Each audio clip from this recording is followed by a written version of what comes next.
자, 그럼 이제 오늘 얘기를 뭐 슬슬 한번 들어가 보려고 하는데 북한이 한국 무인기가 평양에 한 3차례 침투했다라는 주장을 펼쳤어요. 네. 우리의 국방부는 보낸 적이 없다라는 입장이다가 확인해 줄 수 없다 이렇게 입장을 좀 바꿨거든요. 이게 어떤 의미로 해석할 수 있는 건지.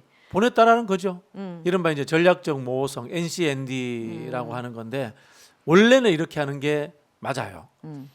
그러나 이 대내적으로는 우리 국내의 안정을 네. 위해서 뉘앙스라도 줘야 돼요. 예를 들자면 국방위를 국회에서 소집한다면은 정부 관계자들이 나와가지고 비공개를 전제로 해서 이야기를 해주는 게 맞아요. 그래서 우리 쪽에서 그랬을 가능성이 있다라고 언론 기사가 좀 나오고 이것이 불안정성에 대해서 특히 이제 한반도의 평화 문제 네. 또 평화에서 이어지는 경제 문제에 악영향을 끼치지 않도록 관리해줘야 됩니다. 이게 정상적인 정부에서 하는 역할인데 예. 이 정부는 비정상적이기 때문에 예. 그냥 북한만을 생각하는 거예요.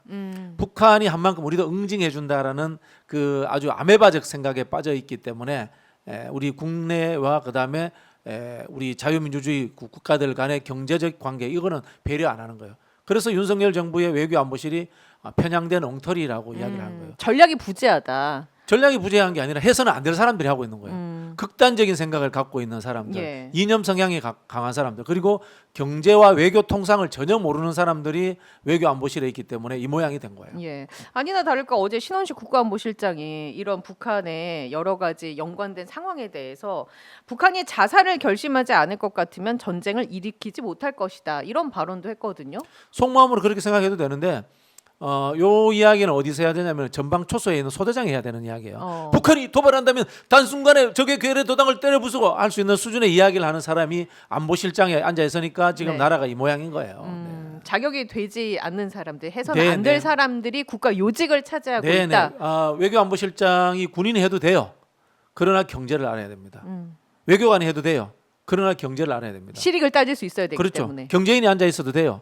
그러나 외교와 국방을 알아야 됩니다. 종합적인 판단이 외교안보실이 그렇죠. 하는 것이지 전쟁을 수행하는 전쟁 작전본부가 국가안보실이 아니에요. 그 수준의 이야기를 하고 있어요. 진짜 잘라야 됩니다.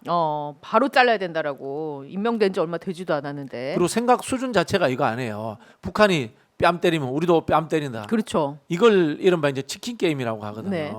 상대가 도발하면 우리도 끝까지 그냥 두지 않을 거야. 응징한다. 예, 그렇죠. 이 치킨 게임의 유명한 게 옛날에 우리 영화 중에 이유 없는 반항이라는 제임스 딘 나오는 영화가 있습니다. 자동차 2대가 막 돌진해 와요. 누가 더 겁쟁이입니까? 겁쟁이가 피한다는 거야. 근데 여기서 중요한 것은 뭐냐면은 벼랑 끝으로서 나는 죽더라도 피하지 않는다라는 나의 심리 상태를 상대에게 보내주는 사람이 이기는 거예요. 근데 결국은 지금 뭐야? 북한은 벼랑 끝 정수 쓰잖아요. 예. 원래 북한은 알아서 죽겠다는 거잖아. 우리도 똑같이 벼랑군 전술을 쓰면 어떻게 돼? 부딪힙니다. 결국 치킨 게임이라는 것은 겁장이 게임이기도 하지만은 한편으로 보면은 치킨은 뭐예요? 머리 나쁘잖아요. 멍청이 게임이기도 한 겁니다. 우리나라의 안보라든가 평화를 깨는 그런 상황으로 갈 수 있어요. 국민들은 전혀 생각하지 않는 거죠. 이렇게 그렇죠, 그렇죠. 예, 네. 국민들에게 어떤 영향을 미칠지 말 그대로 네네. 그게 경제적인 위기로 다가올 수도 있고 안보에 대한 걱정으로 다가올 수도 있고 네네. 여러 가지 형태의 그런 위기로 다가올 수 있잖아요. 그래서 이거는 뭐 썰입니다. 저도 뭐 음모론을 원래 안 폈습니다만은 유튜브 세계에 오니까 음모론 조금씩 해야 되더라고요. 두려운 게 이렇게 무인기를 띄워가지고 북의 도발을 유도해서 계엄령으로 가려고 하는 게 아닌가라는 의심이 때로는 들기도 해요. 왜냐하면 워낙 상식을 뛰어넘는 사람들이기 때문에 그런 짓을 할 수도 있다라는 사실 두려움이 생깁니다. 그러니까 자꾸 북한을 도발하는 이런 네네네. 어떤 서로 치킨 게임, 네네. 서로 너 죽고 나 죽자라는 그런 식의 도발을 그렇죠. 펼쳐서 치킨 게임이 겁장이 게임이다지만 네. 또 한편으로 제가 말씀드렸죠. 멍청이 게임입니다. 예. 서로가 공멸할 수 있는. 네. 그래서 국가 비상사태를 만들어서 계엄령으로 가려고 하는 것 아니냐라는 추측도 가능하다. 네, 그럴 일은 없겠지만 네. 그래도 이렇게 한 번씩 이야기해놔야지 이 사전 봉쇄가 됩니다. 그렇죠. 네. 우리의 작전이 노출이 됐나 하면서 이제 한번 또 점검하게 되고 네네. 뭐 그런 차원에서 한번 얘기를 드려봅니다.